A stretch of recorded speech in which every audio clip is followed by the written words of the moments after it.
एक अच्छी blue chip company, उसको लेने का फॉर्मूला क्या होता है? उसकी उसके लिए भी कोई उसकी अंडर वैल्यूएशन ढूंढी जाती है, कोई फेयर वैल्यू होती है कि इस प्राइस से नीचे मिले तो आपके पास एक मार्जिन ऑफ सेफ्टी है, या किसी भी प्राइस पे बस लेते रहे उसको? तो लेकिन है कि ऑटो का मैं ये कह रहा हूँ कि मिल्लत का वो डिसीजन अच्छा है, क्योंकि अब पाकिस्तान में जो इलेक्ट्रिक रेवोल्यूशन अगर आया, जिस तरह सोलर का रेवोल्यूशन आया है, अगर पाकिस्तान में ये रेवोल्यूशन आया इलेक्ट्रिक का, तो वो मोटर बाइक से ही आएगा।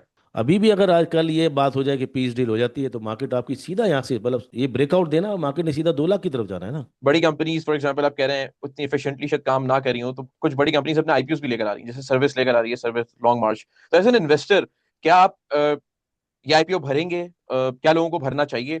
एक बात तो तय है ना, यानी मार्केट में जान थी, मार्केट ने फौरन सीज फायर के दौरान ही 176 टच किया। जो ट्रांसपोर्टेशन कॉस्ट होगी वो भी, और जो मेकिंग कॉस्ट होगी वो भी, तो वो बढ़ रही वो है, तो भी। प्रॉफिटेबिलिटी कम हो रही है, और ऊपर से इंटरेस्ट रेट अलग बढ़ रहे हैं, तो लोन जो जिस पे है तो वो अलग पिटाई होगी। फिर हम्म। डिमांड आपकी कम होगी तो पीएसडीपी की आपका कट होगा, तो नो सीमेंट, नो नो वे।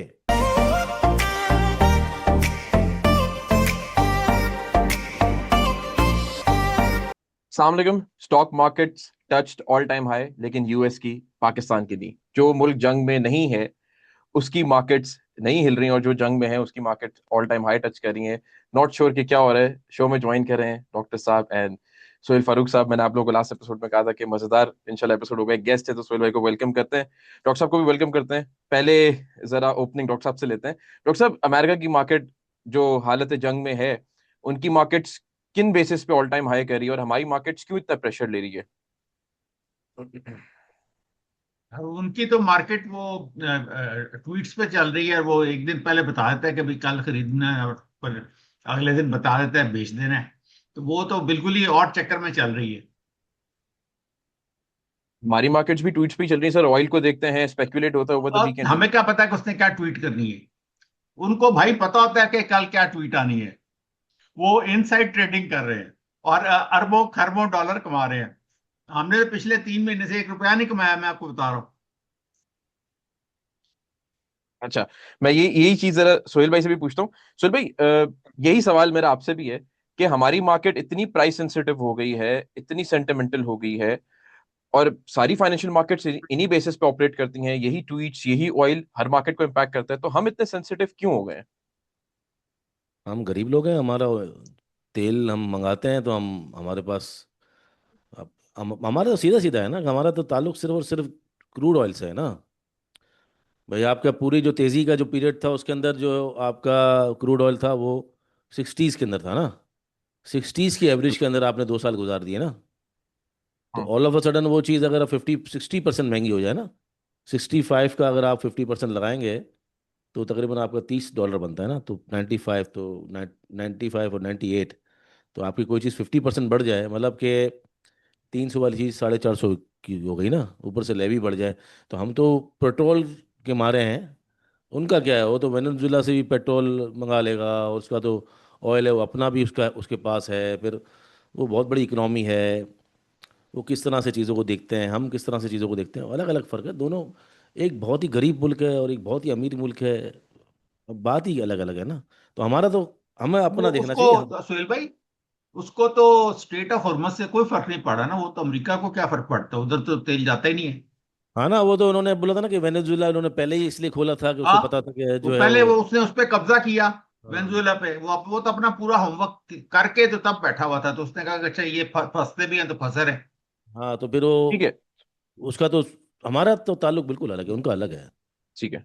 ठीक है, तो यहीं पे मेरा सवाल डॉक्टर साहब, मैं आपकी तरफ आता हूँ। अगर हमारा ताल्लुक अलग है और मार्केट्स फॉरवर्ड लुकिंग है, और हमें पता है ऑयल अब एक नया नॉर्म बन गया है कि $100 के करीबी ट्रेड हो रहा है, वापस तो 60s की रेंज में ज्यादा हुआ नजर नहीं आता। ऑल्सो हम ये भी कहते हैं कि जो एलएनजी या जो इंफ्रास्ट्रक्चर डिस्ट्रॉय हुआ है उसको भी टाइम लगेगा। तो हम लोग ऐसे क्या मेजर्स ले रहे हैं जिसकी वजह से इस नए नॉर्म को हम एक्सेप्ट कर सके और मार्केट भी एक्सेप्ट कर सके? यार फिलहाल तो आप देखें, हमने मैयर्स को लिए नहीं है। ठीक है ना, हम तैयारी शायद कर रहे हो, मुझे नहीं पता, लेकिन है कि हमने मैयर्स लिए थे शुरू शुरू शुरू में, कि वो स्कूल शायद बंद कर दिए थे और कोई इस तरह की बातें की थी, और 4 दिन 2 दिन वर्क फ्रॉम होम किया था, और कुछ इस तरह की बात, और फिर 8 बजे मार्केट्स बंद की थी। ये तैयारी ही हो रही थी, और क्या हो रहा था। एक बात तो तय है ना, यानी मार्केट में जान थी, मार्केट ने फौरन सीज फायर के दौरान ही 176 टच किया। अभी भी अगर आज कल ये बात हो जाए कि पीस डील हो जाती है तो मार्केट आपकी सीधा यहाँ से मतलब ये ब्रेकआउट देना, मार्केट ने सीधा 2 लाख की तरफ जाना है ना। अच्छा, सुनील भाई आप बताएं कि फिस्कल साइड पे क्या प्लानिंग है। ये जो डॉक्टर साहब ने बात की, ये तो हम एक कल्चरल साइड पे देख सकते हैं कि हम अपने जो कल्चर है उसमें शॉप्स बंद करना या ऑफिसेस को उनकी टाइमिंग्स को थोड़ा कम कर देना। बट फिस्कल साइड पे, डॉलर इनफ्लोज पे, रिजर्व्स पे, उस साइड पे क्या प्लानिंग है हमारी, अगर हमारा ऑयल 100 पे ही चलता रहेगा और हमारी मार्केट को भी इम्पैक्ट करता है तो? ऑस्टेरिटी मेजर्स मेजर्स लिए जाते हैं, वो उससे कोई फर्क पड़ता है? मेरा अपना ख्याल तो नहीं है कोई फर्क पड़ता, और लेकिन बहरहाल अगर लग कर पड़ता है और पावर की शॉर्टेज हो रही है उसको बचा रहे होते हैं, करना चाहे कर सकते हैं, अच्छा है। अगर कोई डिसिप्लिन हो रही है कोई कॉम थोड़ा बहुत तो मसला नहीं, लेकिन आई डोंट थिंक कि ज़्यादा फर्क पड़ेगा। एक्सप्लोरेशन जो हमारी हैं वो बढ़ सकती हैं, उसके जो अ, अब हमारे जो कंपनीज हैं वो लिमिटेड कंपनीज ही हैं, 2-3 कंपनी हैं वो, अगर वहाँ से एक्सप्लोरेशन ज़्यादा हो ऑयल एंड गैस की, एक तो ये हो सकता है। जो रिफाइनरी की जो कैपेसिटी है वो उस पर हम ज़रा थोड़ा बहुत शिफ्ट कर सकते हैं, देन पास ऑन कर दिया अगर पेट्रोल प्राइसेस, तो ओवरऑल सब चीज़ें बैलेंस में तो रह सकती हैं। लेकिन खतरा यही होता है कि अगर आपका ये जो क्रूड ऑयल है $120-125 हो गया या 130 हो गया, तो फिर उसको मार्केट सूंघ रही होती है कि अब ये लटका हुआ है ना कि पीस डील है, we are in the state of ceasefire, जंग भी नहीं है, क्रूड ऑयल जो है वो रुका हुआ भी 95 से 105 के दरमियान पे, या आप ये कह लें कि ऑन एन एवरेज $100 पे है। तो ना बहुत बढ़ रहा है ना गिर रहा है, गिरता है तो 91 से वापस आ जाता है, बढ़ता है तो 110 से वापस आ जाता है, तो इस रेंज में चल रहा है। तो ये मार्केट को कुछ करने दे नहीं रहा, इसलिए मार्केट भी स्टक है, आपकी इकोनॉमिक एक्टिविटीज़ भी थोड़ी स्लो डाउन हो गई हैं। बाकी हमारे ठीक है पास सुनील भाई कोई आप। ऑप्शन अच्छा, सही ज़्यादा इसमें है नहीं। इसमें एक और बात मैंने ऐड करनी थी कि वो असल एक और इशू भी ये आया कि जो ट्रम्प साहब का कुछ जो दौरा है, मेरे नजरिए, मेरे समझ के मुताबिक कोई इतना सक्सेसफुल नहीं है। क्योंकि उनका जॉइंट कम्युनिके तक तो जारी नहीं हुआ दोनों मुल्कों का। और चाइना ने अपना कम्युनिके जारी किया और यूएस ने अपना। और दोनों कम्युनिके जो जारी हुए हैं उनमें जमीन आसमान का फर्क है। इसमें चाइना वाले में स्टेट ऑफ हॉर्मज़ का कोई जिक्र ही नहीं है। वो उधर यूएस वाला कह रहा है कि जी चाइना ने एग्री किया है कि स्टेट ऑफ हॉर्मज़ खुलेगा। इधर से ये है कि जो स्टेट ऑफ हॉर्मज़ से अभी जितने भी शिप्स इस वक्त पार कर रहे हैं वो ईरान की कॉन्सेंट से कर रहे हैं और ईरान को बता दे के कर रहे हैं इस वक्त। मैं एक सवाल ऐड करना चाहूंगा सर भाई, इसी चीज को मैं कंटिन्यू करता हूँ। आपने बात की एक्सप्लोरेशन की, बात की आपने ऑयल को, आपने कहा हम एवरेज कर लेते हैं $100 पे। तो मिसाल के तौर पर हम $100 को एवरेज करते हैं और हम ये समझते हैं कि एक्सप्लोरेशन कंपनीज ओजीडीसी मारी को शायद प्रॉफिट हो। But then again higher LNG import करने पे वो प्रॉफिट्स पे कितना इम्पैक्ट करेंगी, क्योंकि वो भी जो हम कॉन्ट्रैक्ट्स की बजाय स्पॉट से अगर ले रहे हो वो भी 50% बढ़ गई है। तो वो प्रॉफिट्स को किस तरह इम्पैक्ट कर देंगे ऑयल एक्सप्लोरेशन के? अब देखो हमारी सप्लाई तो रुक नहीं रही ना, मतलब हॉर्मोज से हमारी सप्लाई आ रही है पर महंगी आ रही है। मतलब हम्म। हमारी सप्लाई शॉर्टेज नहीं है, हमारे कॉस्ट कॉस्ट का मसला हो रहा है। और प्रॉफिटेबिलिटी जो बढ़ रही है ना, वो आप समझे ना कि अब देखें कितने अच्छे रिजल्ट्स आए हैं, उसको भी मार्केट जो है वो डिस्काउंट करके बैठी हुई है, चल ही नहीं रहे। वो कितने स्टॉक्स तो अभी दिसंबर के अंदर जो रिजल्ट आए थे वो फौरन गिर गए थे, बुरे रिजल्ट्स, जो दिसंबर क्लोजिंग के रिजल्ट आए थे। लेकिन मार्च क्लोजिंग के बहुत अच्छे रिजल्ट आए, तो वो मार्केट चल नहीं रही है। मार्केट किसी चीज़ की अच्छी खबर को, किसी बुरी खबर को कुछ भी कर नहीं रही है मार्केट ना। आप सिर्फ एक ही चीज़ पे अटकी हुई है कि वो हर हफ्ते ये देख रहे होते हैं कि भाई अब ऑयल क्या है या पीस डील कहाँ तक पहुंची, बाकी तमाम चीज़ें ना वो बिल्कुल ऐसे निगलेक्ट हुई हुई हैं कि कोई बात ही नहीं है। I am not more in the news कि अभी क्या हो रहा है इस वक्त, पीस डील का क्या हुआ, खासतौर पे पिछले 2 हफ्ते से। लेकिन आई एम श्योर कि जो बैकडोर डिप्लोमेसी चल रही है, चाहे वो इराक शामिल हो, चाहे ईरान शामिल हो, चाहे कोई भी शामिल हो, चाहे चाइना शामिल हो, पाकिस्तान शामिल हो, नज़र तो आ रहा है कि बैकडोर डिप्लोमेसी या डिप्लोमेटिक चीज़ें चल रही हैं। अब जाहिर बात है, किसी तेरी मैं दो मानूं तो मेरी ना माने, लेकिन हम ये देख सकते हैं कि जो एक्सटेंडेड पीरियड है सीज़ फायर का, उसकी वजह से पूरी दुनिया एक तरह से हॉल्ट हुई हुई है। अब ये आप कह सकते हैं कि यूएसए की मार्केट बढ़ गई है, वो किस वजह से बढ़ी है, अगर उसको छोड़ दें तो पूरी दुनिया तरह से एक ही तरफ देख रही है ना, पूरी दुनिया का महवर एक ही चीज़ है इस वक्त, वो वॉर है यूएस ईरान की। तो इसके अंदर तो अगर अब प्रॉफिटेबिलिटी बढ़ भी रही है तब भी मार्केट इम्पैक्ट नहीं ले रही, गिर रही है तब भी इम्पैक्ट नहीं ले रही, क्योंकि हमारी नज़र सिर्फ इसी चीज़ पे है कि यार खुदा ना खास्ता ये जंग कंटिन्यू ना हो जाए और फिर सूरत हाल बिगड़ ना जाए, फिर वो मिडल ईस्ट में एक्सटेंडेड ना हो जाए, ऑयल बढ़ ना जाए। तो इन चार पांच बातों के अलावा बाकी सारी बातें जितनी भी है ना, वो कोई खास उस पर बात नहीं कर रहा। देखो बजट की भी इतनी बातें कहाँ हो रही हैं। हम्म। न्यूज़ के अंदर भी 50 न्यूज़ के अंदर 49 न्यूज़ इसी बात पे है कि चाइना ने मना कर दिया, ईरान ने ये कर दिया, फलाना ने मना कर दिया, वो ये कर रहा है, वो कर रहा है। तो कोई भी बात इस वक्त, किसी भी बात को, इवन रिजल्ट को, स्प्लिट को, स्प्लिट की न्यूज़ हो, कोई नई इंडस्ट्री की न्यूज़, मतलब कुछ भी इस वक्त कोई देख ही नहीं रहा। एक ही पॉइंट है, जैसे डॉक्टर साहब बोल रहे हैं ना कि 3 महीने से हमने कुछ भी नहीं किया। तो हमने भी थोड़ा बहुत किया तो दूसरे दिन वापस दे देते हैं, बोला अच्छा तुम ले लो, फिर तुम वापस दे दो तो तुम ले लो। तो वहीं चल रही है। अगर आप देखें तो स्टॉक भी आके एक जगह रुक गए, साइडवेज टाइप का हो गया ना। 2 दिन एक, मतलब कोई 100 रुपये की चीज़ है तो 105 जाती है, फिर 95 पे आ जाती है, फिर 105। अब ये रेंज पे स्टॉक पिछले खास तौर पे जब ये 144 से 174 गई थी, उसके बाद जो रेंज चल रही है ना, वो बिल्कुल बिल्कुल नैरो रेंज के अंदर मार्केट आ गई है। अब हम्म। अब करने को अच्छा, ही कुछ नहीं। रेंज भी दो बनी है। जो शुरू में जब वो जब जहां उसने पांव लगाए थे ना मार्केट ने, उधर हाँ एक बॉक्स बना।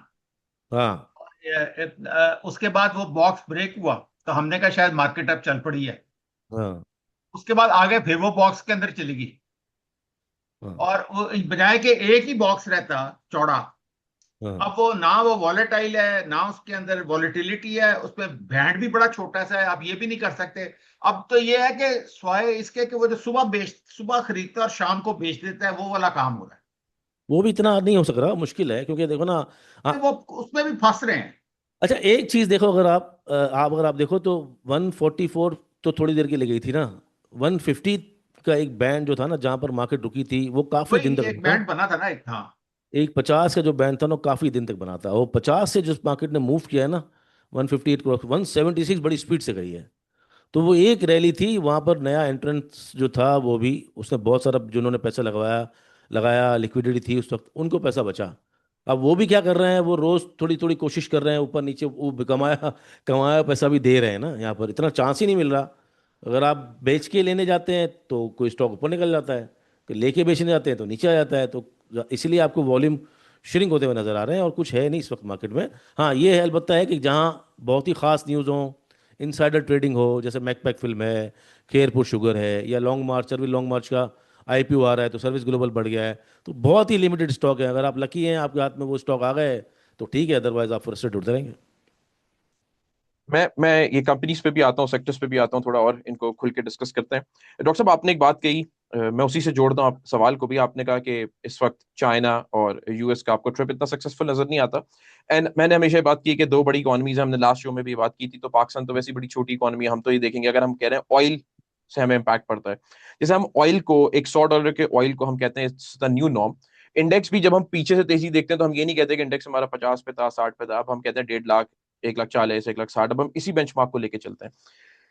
क्यों नहीं कमाई हो पा रही इस तरह के इंडेक्स में? क्या मार्केट, अगर आप कहते हैं कंसोलिडेशन में है या एक रेंज में जा रही है, तो वो डेंजरस है, वो स्टॉप लॉसेस हिट कर पा रही है, या इसके अलावा कोई रीजंस हैं जिसकी वजह से वो ट्रेड नहीं हो पा रहा, एक रेंज में भी ट्रेड नहीं हो पा रहा? देखिए, मैं 100 से ऊपर की वॉच लिस्ट बनाई हुई है। जब मैं चार्ट शेयर करूंगा तो मैं वो जल्दी से गो थ्रू करके आपको बता दूंगा कि ठीक तमाम है। के तमाम शेयर्स एक ही जगह पे खड़े हैं। तो मूवमेंट ही नहीं है, ना ना वॉल्यूम है मार्केट में। और नीचे जाती है तो पैसे आ जाते हैं। मैंने क्या, उन्होंने एक बेंच मार्क रखा हुआ है, वो जैसे ही वो पाँव लगते हैं तो साथ ही बाइंग आ जाती है और वहां पे आके खड़ी हो जाती है।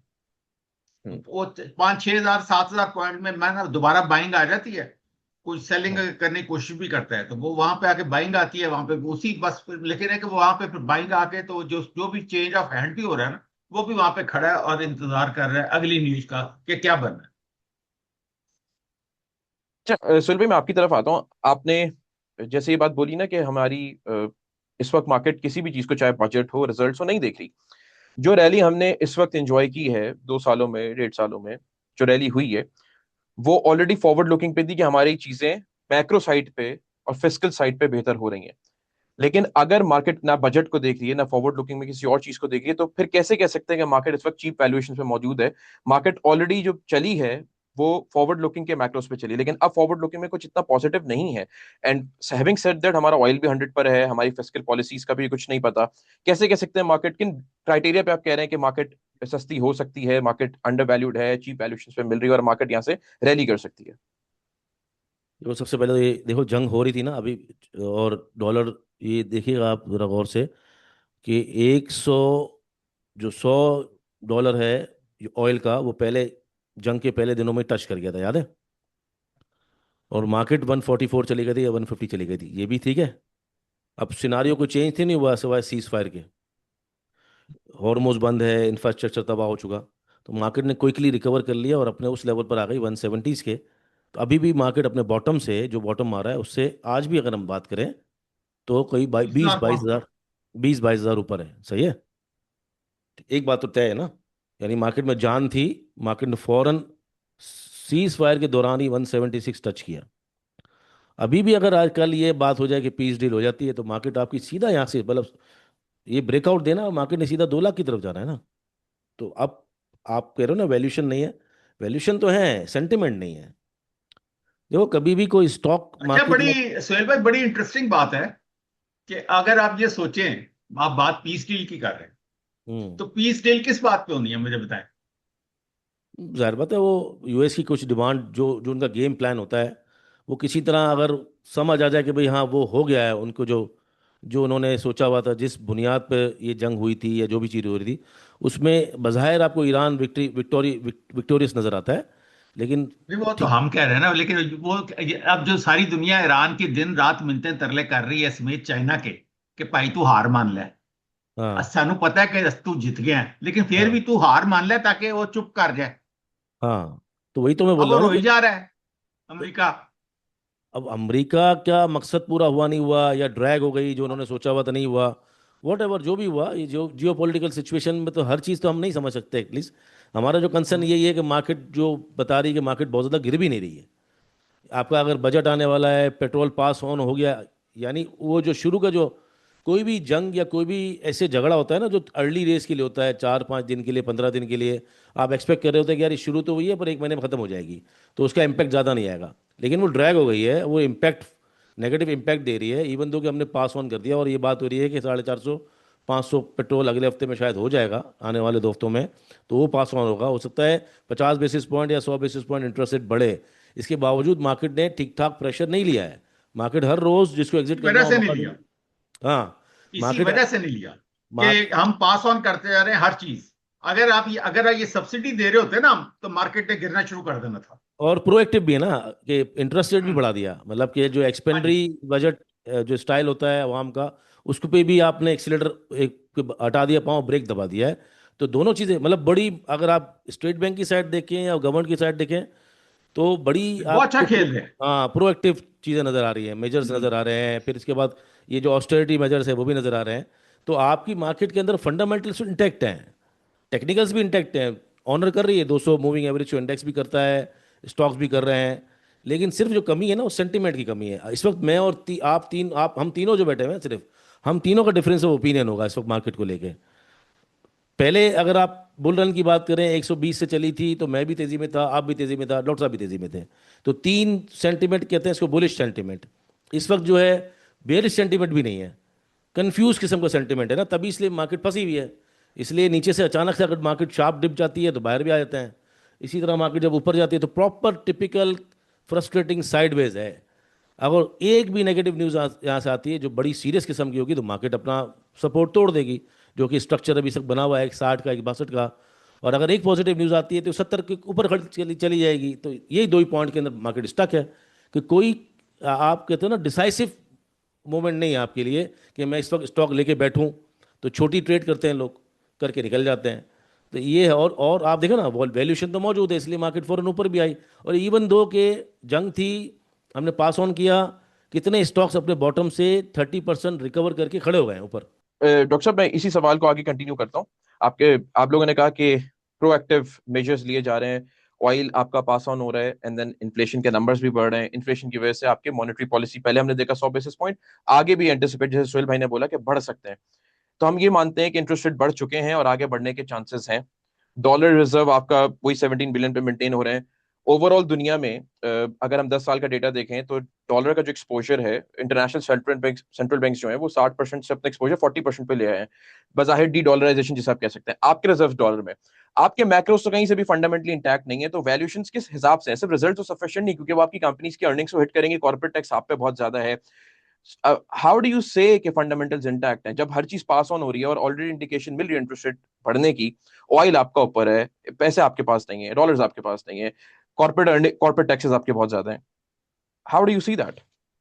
अगर मुफीज, अगर अगर अगर दुनिया ये पक्की हो जाए कि इस जंग ने बंद नहीं होना और ये जारी रहेगी और ये साल 2 साल यही काम जारी रहेगा, आपका क्या ख्याल है? मार्केटें इस तरह खड़ी रहेंगी? कमाल बातें आप कर रहे हैं, सब कुछ क्रैश कर जाएगा भाई मेरे। वर्ल्ड जो है ये इसी आस में और इसी उम्मीद में बैठी हुई है कि 15-20 दिन, महीने की बात है, ठीक हो जाएगा काम। सब इसी चक्कर में बैठे हुए हैं। और अगर ये ठीक ना हुआ तो ये तो दुनिया रिसेशन में चली जाएगी। फिर मार्केटें आप देखते रह जाएंगे, ये 150, 160, पता चले कि हम दोबारा ग्रेट रिसेशन में चले गए हैं और हम वो दोबारा वहीं पे पहुंच गए जहां से शुरू हुए थे। तो और हमारा तो हमने तो ऑलरेडी, पहले भी नहीं कमोडिटी साइकिल तो ऑलरेडी हमने पहले भी देखा है। वो तो भाई वो तो हाँ, वॉर थी ना, यूएसए, उसको हाँ, रशिया और यूक्रेन की वॉर थी ना। Russia Ukraine. हम्म। रशिया और यूक्रेन की वॉर थी, उससे पहले हमने कोविड देखा है, उससे पहले 2008 देखा है, जब भी हमने ब्लैक स्वान इवेंट देखे हैं तभी मसले हुए हैं ना। ठीक है। उसमें हाँ, जो प्रॉब्लम आई है रशिया वाले में, तो Russia is a super power, उसने एक सप्लाई चेन डिस्टर्ब कर दिया था। उसने तो एक, तो अब ईरान के साथ जो मसला है ना, वो पूरी दुनिया यही देख रही है। ये जो बैकडोर डिप्लोमेसी चल रही होती है या डिप्लोमेसी चल रही है, उसके अंदर आपको थोड़ा बहुत खबरें भी आ रही होती हैं ना, थोड़े रूमर्स भी आ रहे होते हैं, थोड़ा बहुत हाँ, फीडिंग भी चल रही होती है मीडिया को, उस वजह से आपकी उम्मीदें बहाल हैं अभी तक। उम्मीदें हम्म, मरी नहीं, इसलिए पूरी दुनिया का फाइनेंशियल स्ट्रक्चर अभी खड़ा हुआ है। पहले साइडवेज है, ठीक है। देखो गोल्ड और सिल्वर देख लो, खड़ा हुआ है। हम्म। ठीक है, थोड़ा सा बढ़ के एक अपने आप को आप समझ लो कि ऑयल गैस, ये जितनी भी जो नेसेसरी कमोडिटीज़ हैं वो खड़ी हो गई हैं आके। स्टॉक मार्केट्स कहीं आपको हल्की फुल्की, आप पूरी दुनिया की अगर मार्केट देखो तो कहीं साइडवेज है, हल्की फुल्की गिरावट रुक गई हैं, हल्की फुल्की गिरावट बाकी है, कहीं थोड़ी सी बढ़ भी रही हैं। लेकिन ओवरऑल देखा जाए तो पूरा फाइनेंशियल स्ट्रक्चर अब साइडवेज चला गया है, और इसी उम्मीद पे है, यानी उम्मीद का पलड़ा इस वक्त भारी है बनस्बत के नेगेटिव साइड का, कि नई जंग होनी है और कंटिन्यू करनी है। इसके मुकाबले में उम्मीद का पलड़ा भारी है इस बात का कि जंग खत्म होनी है, इसलिए आपका स्ट्रक्चर खड़ा हुआ है। अदरवाइज तो फिर आपको और हमको दिखेगा कौन? ठीक है, बल्कि इवन आपने जो ऑयल भी बात की कि साइडवेज ही है। साइडवेज है, साइडवेज, ऑयल भी इवन साइडवेज। ऑयल भी साइडवेज है। ऑयल भी ना ऊपर जा रहा है ना नीचे जा रहा है, खड़ा हुआ है। स्टॉक मार्केट में दो किस्म के लोग होते हैं। एक वो जो नए होते हैं, दूसरे वो जो होते तो पुराने हैं बट किसी भी किस्म का नफा नहीं बना पाते। अगर आप इन दोनों में से किसी भी एक कैटेगरी में फॉल करते हैं तो आपको स्टॉकify की सर्विसेज से फायदा उठाना चाहिए। पहली सर्विस, ब्रोकरेज से जुड़ सकते हैं, अकाउंट ओपन करवा सकते हैं, जिसके लिए व्हाट्सएप नंबर है 0301 0301 246। और दूसरे एडवाइजरी के लिए, एडवाइजरी के अंदर वन ऑन वन एडवाइजरी आता है, पोर्टफोलियो डिजाइनिंग आता है, ट्रेनिंग सेशंस आते हैं और व्हाट्सएप ग्रुप्स आते हैं। इसके अलावा भी मजीद सर्विसेज हैं, लेकिन एडवाइजरी के लिए आपने व्हाट्सएप करना है 0336 2444466 पर। इसलिए अभी व्हाट्सएप करें और एक SECP लाइसेंस एडवाइजरी कंपनी के साथ जुड़ें और ग्रो करें। अभी सोहेल, मैंने जैसे गोल्ड की बात की, हम मेटल्स की बात करते हैं, तो हमने ये भी देखा कि जो डॉलर निकल के इतने टाइम सेंट्रल बैंक्स ने बेचा है मार्केट में, उसमें भी वो गोल्ड पे शिफ्ट हुए हैं। कंपनीज और सेक्टर्स पर आते हैं, ऑटो से शुरू करते हैं। Sazgar being the favourite, being the flag bearer of PSX, हर कोई सासगार की बात करता है। आई एम नॉट श्योर कितने लोगों ने सासगार खरीदा होगा। अब जो करंट सिनेरियो है उसमें ऑटो सेक्टर को किस तरह देखते हैं? सासगार फॉरवर्ड लुकिंग पे आप लोगों को अभी भी चीप लगता है, कंसिडरिंग जो इस वक्त हालात हैं? ऑटो फाइनेंसिंग के ऊपर बातें आ रही हैं कि वो फाइनेंसिंग बढ़ जाएगी, बट देन इंटरेस्ट रेट भी बढ़ने के ऑप्शंस हैं। सासगार, मिलेट ट्रैक्टर स्प्लिट होने जा रहा है, काफी ज्यादा नजरों में भी है। उनकी भी खबर आ रही है कि वो इलेक्ट्रिक व्हीकल्स में भी जाएंगे। How do you see these two companies, अगर हम सासगार की और मिलेट ट्रैक्टर की बात करें, in terms of valuation, auto policy, financing and forward looking के हिसाब से? Do you find them cheap, या आप लोगों को लगता है अभी एक्सपेंसिव पी पे ट्रेड हो रहे हैं?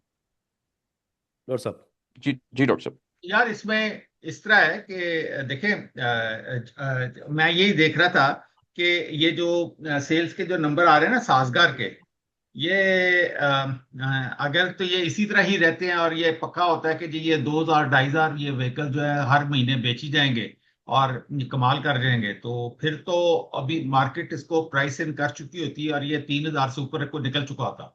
आप ये देखें कि ये जो 2100 2200 पे अगर खड़ा है, तो उस चक्कर में इसकी वजह ये है कि जो बी मैं अभी देख रहा था, BYD जो है ना, ये अगस्त में जो अपनी गाड़ियां, एक तो एटो 3 लेके आ रहा है, दूसरा वो जो SUVs जो लेके आ रहा है ना, उसमें एक एक SUV जो है वो हेवल के मुकाबले की है और एक जो है लैंड क्रूजर के मुकाबले की है। तो, ये जो टैंक शैंक है वो तो उसके आगे बिल्कुल ही बच्चे हैं। वो PHEV लेके आ रहा है लैंड क्रूजर, जो पाकिस्तान में इस वक्त सबसे बड़ी व्हीकल है लैंड क्रूजर, उसके मुकाबले उससे भी बड़ी व्हीकल है वो। यानी कि वो पूरा टैंक है, ट्रक है वो जो लेके आ रहा है। और वो उसके अंदर जो फैसिलिटीज है, वो आप समझे कि चांद पे जाने वाली फैसिलिटीज है उस गाड़ी में। तो वो जब गाड़ी आएगी और अगर वो 2-2.5 करोड़ में आ गई, तो यह तो लैंड क्रूजर ने बिकना बंद हो जाना है। तो वो हेवल शेवल और ये टैंक तो बहुत दूर की बातें हैं, आप लेंगे? ठीक है ना। आप लेंगे वो गाड़ी लैंड क्रूजर के उसी मुकाबले में? वक्त, उसी वक्त आप भाई वो जैसे कितने लोग पाकिस्तान में लेंगे, considering the infrastructure that the EVs have? यार वो कोई तो पॉलिसी तो देखें, नहीं है ईवीज की पाकिस्तान में? मेरी बात सुनो। ये जितनी नहीं आ गई है ना PHEV की, तो आप जो ये जो है ना प्लग इन हाइब्रिड्स की तो आ रही है ना पॉलिसी, वो तो ऑटो पॉलिसी समझे फाइनल होगी हुई है। उसमें तो ये 25-25 30-30 लाख 40-40 लाख गाड़ियां सस्ती हो जाएंगी। कहने का मेरा मकसद ये है कि वो जो गाड़ियां जो कैप्चर करेगी ना मार्केट, एक तो वो सस्ती होगी। सब सोचेंगे वो टैंक के बराबर की कीमत में ले आए और उससे कहीं ज्यादा उसकी फैसिलिटीज हो। तो उसके नतीजे में क्या होगा, वो फॉर्च्यूनर को हिट पड़ जाएगी, प्राडो को हिट पड़ जाएगी, लैंड क्रूजर को हिट पड़ जाएगी, क्योंकि वो प्रूवन है, ऑलरेडी प्रूवन गाड़ी है कि वो खंजरात में भी पार कर जाएगी, वो ऑफ रोडिंग भी पार कर जाएगी, और वो जो K2 बेस कैंप वाली साइड पे भी पहुंच जाएगी कहीं ना कहीं, ठीक है ना। और वो जो रैलीज हैं, डेजर्ट रैलीज जो हैं, वो भी कामयाबी से कर जाएगी। तो वो इनको टफ कंपटीशन देगी, एक बात। डॉक्टर साहब, दूसरी बात यह है कि यहीं पे एक अभी भी सवाल। इस वक्त नहीं, एक मिनट, इस वक्त भी जो प्रॉब्लम दे रही है ना, वो चेरी ने देना शुरू कर दिया है हेवल को। चेरी की सेल्स जो है ना बड़ी ज्यादा पिक की हुई है। मैंने जिस ड्राइवर से भी पूछा है कि यार क्या फर्क है, तो कहते हैं यार नहीं, चेरी की जो ड्राइव है ना वो बहुत आला है। और जो है उसकी फैसिलिटीज भी, उसके अंदर जो सारी जो एसेसरीज वगैरह लगी हुई हैं सारा, और उसके बाद मैन्युफैक्चरिंग जो उसकी क्वालिटी है वो बहुत बेहतर है तमाम गाड़ियों में चेरी की। और उसका जो जेटोर का तो मुझे पता नहीं है, क्योंकि वो तो मुझे नहीं पता कि वो बिल्कुल ऐसी ही है जिस तरह पहले ये चेरी फंसी हुई थी गंदारस के पास, तो जेटूर फंसा हुआ है वो यूनाइटेड वालों के पास। वो यूनाइटेड मोटरसाइकिल ही बेच ले तो बड़ी बात है। तो गाड़ियों का तो मुझे नहीं पता उसका कि वो क्या क्या करेगा। तो लेकिन है कि ऑटो का मैं ये कह रहा हूँ कि मिल्लत का वो डिसीजन अच्छा है, क्योंकि अब पाकिस्तान में जो इलेक्ट्रिक रेवोल्यूशन अगर आया, जिस तरह सोलर का रेवोल्यूशन आया है, अगर पाकिस्तान में ये रेवोल्यूशन आया इलेक्ट्रिक का, तो वो मोटर बाइक से ही आएगा, गाड़ियों में नहीं आएगा। आप ये बात याद रखिएगा कि यहाँ पे एकदम सारे मोटरसाइकिलें जो है ना ये शिफ्ट हो जाएंगे इलेक्ट्रिक में। तो ठीक है, मैं यहीं पे सोहेल भाई के पास आता हूँ। सोहेल भाई, जैसे इसी ऑटो सेक्टर को हम कंटिन्यू करते हैं, डॉक्टर साहब ने BYD की बात की, हपको डेफिनेटली मैं हपको के ऊपर वैसे भी आऊंगा। एक मेजर डिफरेंस जो डॉक्टर साहब ने कंपेयर किया, दैट वाज कि टैंक बिकॉज सासगार एंड BYD हपको। सासगार एक प्लांट लगा चुका है, हपको का प्लांट ऑनलाइन नहीं आया, BYD का प्लांट नहीं आया, तो इंपोर्ट कर रहे हैं। फिर वो डॉलर कॉस्ट कितनी आएगी, कितने डॉलर्स बर्न किए जाएंगे, वो करंट अकाउंट पे किस तरह का प्रेशर देगा, मार्केट टेस्ट करनी है, तो बहुत मेजर डिफरेंस है। तो how do you see that for Hubco, और इतने ज्यादा कितना प्रॉफिट्स हपको के अंदर वो ऐड कर सकता है, और सासगार को आप किस तरह देखते हैं? दोनों में बड़ा मेजर फर्क है प्लांट्स का। ये सबसे बड़ा, ये डिफरेंट एंगल से भी देखना पड़ेगा ना, सिर्फ ये तो नहीं कि सेल्स क्या आ रही है। एक तो अब अगर आप बात कर लें चेरी और जेटोर और डीपल SO5 या जो भी है, ये लिस्टेड कंपनीज तो है नहीं है, और इसमें भी चेरी और जेटोर का इतना नाम नहीं है। इवन दो की गाड़ी अच्छी होंगी, SO5 अच्छी होगी, डीपल SO5 की जो बड़ी मार्केट हुई है, लेकिन वो एक ही प्रोडक्ट है। और लिस्टेड कंपनीज में आए तो आपकी सुजुकी है, वो उन्होंने कोई प्रोडक्ट लॉन्च खास किए नहीं। फ्रॉन्क्स फ्रॉन्क्स पता नहीं कोई लेता भी है कि नहीं, पता नहीं। इसके अलावा वो टोयोटा है, वो वही नोकिया की तरह, एशकार भी वही नोकिया की तरह ही सूरत हाल है। हम्म। इस वक्त अगर हम देखेंगे ना, जो जो मेजर कंपटीशन जहाँ चल रहा है ना, वहाँ देखना चाहिए हमको। एक तो चल रहा है जेको एंड ओमोडा, जो ये निषाद वाले हैं, और निशान। निषाद की होंडाई, होंडाई वाले जो ये पूरा ग्रुप जो है, हम्म। एक तो ये, एक BYD, और एक आपका साजगार। ये तीन आपको नजर आएंगे जहां पर आप बात कर सकते हो, बाकी तो किसी खाते में तो नहीं है। तो यहाँ पर तीन कंपनी हो गई आपकी लिस्टेड कंपनी, जो डायरेक्टली इनडायरेक्टली निषाद ग्रुप है, हब पावर है और साजियो है। बाकी कंपनीज को अभी आप उस तरह नहीं ले सकते कि यार वो क्या कर रही हैं। तो सीधी सीधी हम्म बात है, जगह तो मौजूद है इंडस्ट्री में। आपको हैचबैक भी चाहिए, सिडान भी चाहिए, 6 7 सीटर्स भी चाहिए, और जो इनका बड़ा वाला लैंड क्रूजर है उसका भी ऑल्टरनेट चाहिए। तो पहला साइड भी आई है, I think I am pronouncing right और रॉन्ग, पता नहीं, पहला साइड होंडा जी जी, पहले सेट। पहला साइड है जी वो जी, है। होंडा पहले सेट। फिर उसी साइज की अब, क्योंकि देखिए पहले सबसे पहले टैंक आई, 7 सीटर में टैंक आई है। और ये जो बड़ी गाड़ी होती है जिसके अंदर कहते हैं ना पूरी एसयूवी, उसी की मार्केट खाली है। अभी पहला साइड आई है और 2 3 और कंपनीज लॉन्च करने वाली हैं। फिर इसके अलावा और प्रोडक्ट आएंगे। अब यहाँ क्या आ जाता है, सबसे पहले सेल्स की करंट सिनारियो में हम कह सकते हैं कि भाई थोड़ा बहुत फर्क पड़ जाएगा। गैसोलीन गाड़ियों पे आपकी इलेक्ट्रिक चली जाएगी, ये हम बात कर सकते हैं। हम सेल्स पे बात करते हैं तो सेल्स पे इमेज बड़ा इंपॉर्टेंट होता है किसी कंपनी का। पहले कहते हैं ना, मैं तो होंडा इलेसा सिविक वाला लौंडा, हम्म। आजकल हैवल हैवल हैवल चल रहा है। महंगी भी है तो लोग बोलते हैं नहीं यार ये 10 लाख ऊपर दे देंगे, दूसरी गाड़ी हमें ऐसा ना हो सड़क पे कहीं बिठा दे। तो फिर ऊपर से वो जो जेटोर वेटोर हैं उनका नाम जो लोग लेकर आए हैं पीछे, ग्रुप मजबूत नहीं है। इवन जेटोर में इक्का दुक्का शिकायत है, फिर भी निषाद ग्रुप जो स्ट्रॉन्ग ग्रुप पीछे खड़ा हुआ है। BYD वी ऑल नो, जितनी ऑटो 3 बिकी है ना इलेक्ट्रिक, उतनी तो शायद इलेक्ट्रिक कोई बिकी ही नहीं है। हालांकि स्ट्रक्चर की बात हम करते हैं उस पर बाद में करते हैं। तो ये जो आपका जो प्राइस रेंज है ना इस वक्त, जो हेवल जो साजगार रुका हुआ है, वो तो मार्केट के अंदर जगह ही नहीं है, इसलिए 1600 से लेकर 2400 तक इसकी प्राइस रेंज है। मार्केट के अंदर अगर ज़रा ये जंग खत्म होती है और ट्रेंड टूटता है ऊपर की तरफ, तो आपको ये 3,000 पे नजर आएगा। I am agree with doctor साहब कि भाई ये फ़ौरन ही चल जाएगा। फिलहाल तो मार्केट में मैंने जैसे कहा कि जंग के अलावा किसी भी चीज़ को मार्केट देख ही नहीं रही है। अच्छा, अब आप आ जाते हैं, आपने बोला कि कंसिडरिंग कि पेट्रोल महंगा है और पर गरीबी है। देखो 1 करोड़ की 2 करोड़ की जो गाड़ी लेने वाला होता है ना आदमी, उसका ताल्लुक पूरी आवाम से नहीं होता। 25 करोड़ की आवाम में आपकी गाड़ियां बिक कितनी रही हैं? 10,000 15,000 ये यूनिट बिक रहे हैं ना आपके। हम्म तो वो लोग जो 2 करोड़ पे जो 2 करोड़ की गाड़ी ले रहा है, 1.5 करोड़ की गाड़ी ले रहा है, तो वो एक 25 करोड़ की असामी होता है, 20 करोड़ की असामी होता है, 10 करोड़ की असामी होता है, या फिर फाइनेंसिंग से ले लेता है। उसकी उसकी इनकम जो होती है या तो सैलरी बेस्ड या तो अपनी पर्सनल इनकम बेस्ड इतनी होती है, 15 लाख से 25 लाख के महीने की रेंज में वो फॉल करता है। वो आराम से अफोर्ड कर सकता है और आगे भी करेगा। तो मुझे नहीं लगता कि एज सच सेल्स के नंबर कोई ज़्यादा गिर जाए, वक्ती तौर पे थोड़े कम हो सकते हैं।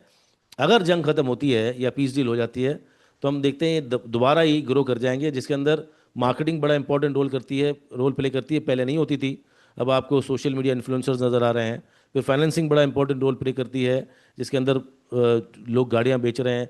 फिर जो स्टाफ है, जो एक पहले आप जाते थे ना टोयोटा वालों के पास या फिर होंडा वालों के पास, तो वो बोलते थे, ढूंढना पड़ता था कि कोई सेल्स पर्सन आए और आपको गाड़ी दिखाए। आज आप गाड़ी लेने जाओ तो 4 लोग तो चरणों में पड़े होते हैं आपके, जी आई गाड़ी देखें, बैठे हैं, बैठ के देखें इसका ये। तो बड़ा एक जो ना मार्केट के अंदर फर्क आ चुका है। अगर आप खुद भी जाएंगे ना, बजाते खुद आज से 10 साल पहले का सोचेंगे और आज जाएंगे, तो बहुत बड़ा फर्क है। कंपटीशन साफ नजर आ रहा है, अपग्रेडेशन नजर आ रहे हैं, फेसलिफ्ट नजर आ रहे हैं, नए नए मॉडल नजर आ रहे हैं। और पाकिस्तान में गाड़ियों की कमी नजर आ रही है वाकई, सड़कों पे वही पुरानी गाड़ियां चल रही हैं अभी।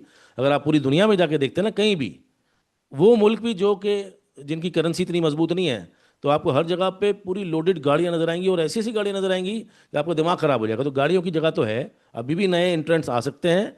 सेल्स मुझे लगता है चलती रहेगी। हमारा सिर्फ और सिर्फ प्रॉब्लम सिर्फ ये है कि जंग अभी वो पीस डील हो जाए। आई एम तो श्योर कि अच्छा, इसमें ये एक चीज सोहेल भाई से पहले क्लियर करवा लूं। अच्छा, मेरा क्योंकि सवाल परचेसिंग पावर से रिलेटेड नहीं था, तो मैं उसको वापस रिफ्रेश करता हूं। सवाल मेरा ये है कि जब गाड़ियां बिकती हैं तो हमारे यहाँ एक फॉसिल फ्यूल का इंफ्रास्ट्रक्चर है, हमारे पास ईवी का is not a proper infrastructure. Obviously जो बंदा 1 करोड़ 2 करोड़ की गाड़ी लेता है तो वो अफोर्ड कर सकता है, तभी लेता है। तो जैसे आपने सेल्स के नंबर बोले, तो वो डेफिनेटली वो जो जिसने लेनी है वो लेनी है। But on the large scale जो फर्क है वो साजगार का ये है कि उनका प्लांट लोकल असेंबली है, हबको की नहीं है, देर इम्पोर्टिंग इट। जब वो प्लांट लगाते हैं सीकेडी यूनिट उस है पर भाई, टैक्सेस। आपको तो सीकेडी यूनिट है ना। BYD अभी अभी उन्होंने प्लांट मेगा मेगा मोटर्स जो है वो सीकेडी यूनिट है ना, वो इम्पोर्टेड थोड़ी है। उन्होंने इलेक्ट्रिक का प्लांट नहीं लगाया अभी, उनका प्लांट ऑनलाइन नहीं हुआ लग रहा है बेसिकली। भाई, लग रहा है जी जी अगस्त में ऑनलाइन आ रहा है। जी जी, ऑनलाइन ऑनलाइन मैं यही यही बोल रहा हूँ, ऑनलाइन नहीं हुआ। हाँ तो तो जब वो अगस्त ऑनलाइन में आ होगा, जाएगा ना। जी जी, हाँ मैं वही कह रहा हूँ कि जब ऑनलाइन तो आएगा, उस पर तो नए लेट्स से, मॉडल भी आएंगे ना। जी जी, उसके बाद के चैलेंजेस जो होंगे वो किस तरह देखते हैं, वो केड़े चैलेंजेस? कंसिडरिंग इंफ्रास्ट्रक्चर, किसका, अच्छा, किस एक बात का? मिनट, एक ईवी। हम इस बहस को आगे लेके जाते हैं। एक बात आप इंपॉर्टेंट याद रखें कि इस वक्त जो प्रॉब्लम फिर आ रही है ना, हमने हमारी जो इंपोर्ट्स है ना वो फिर कॉन्स्टिपेटेड इंपोर्ट्स शुरू होने लगी हैं। हम फिर प्रायोरिटीज पे चले जाएंगे, हम वो बारियां लगाएंगे कि लो भी पहले रॉ मटेरियल आना है, पहले इंसुलिन आनी है, फिर ये आना है। ये राशनिंग ऑफ डॉलर शुरू हो जाएगी पाकिस्तान में। हम नहीं चाहते कि ये गाड़ियों की और गाड़ियों के पार्ट्स की खुली डुली इंपोर्ट और एक्सपोर्ट शुरू हो जाए। आप बात अंडरस्टैंड कर रहे हैं कि ये अब पता चले कि जी सारी कौम जो है वो मॉडल बदलने चल पड़ी है, और सारी कौम जो है वो गाड़ियां चेंज करने चल पड़ी है, और इनकी सेलें बढ़ रही हैं। ये अभी गवर्नमेंट की ये प्रायोरिटी में नहीं है, और ना ही कोई भी गवर्नमेंट का जो फाइनेंस का बंदा है वो ये चाहता है कि गाड़ियां बिकें। वो डार थ्योरी आ जाएगी ना, अभी तो वो एलसीआर लेट हो जाएंगी ना अभी तो सब। हाँ हाँ बिल्कुल, ये आप ये याद रखें वो कि फीस। ये एकदम हर चीज कॉन्स्टिपेटेड शुरू हो जाएगी। हाँ, क्योंकि डार थ्योरी है ना, अब तो वही एलसीआर लेट कर दो। पहले जो 26 दिन में आ जाता था वो शिप जो है 50 दिन में आएगा। वो तो आप हम्म, जहाँ भी आप शॉर्टेज ऑफ डॉलर नजर आती है, आपको इंपोर्ट बिल बढ़ता है तो आप खींचते हो, तो नॉर्मल है, हम पहले भी देख चुके हैं।